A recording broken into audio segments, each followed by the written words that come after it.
حضرت ابن عباس رضی اللہ تعالیٰ کہتے ہیں کہ میں حضور اکرم صلی اللہ علیہ وسلم کی خدمت میں حاضر تھا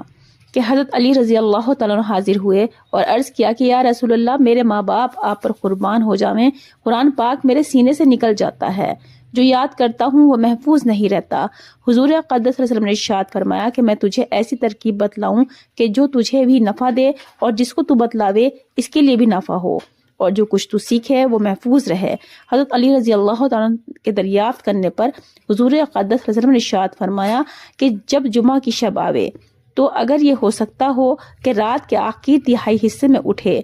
تو یہ بہت ہی اچھا ہے کہ یہ وقت ملائکہ کے نازل ہونے کا ہے اور دعا اس وقت میں خاص طور سے قبول ہوتی ہے۔ اسی وقت کے انتظار میں حضرت یعقوب علیہ السلام نے اپنے بیٹوں سے کہا تھا، سوف استغفر لکم ربی، ان قریب میں تمہارے لیے اپنے رب سے مغفرت طلب کروں گا، یعنی جمعے کی رات کو۔ بس اگر اس وقت میں جاگنا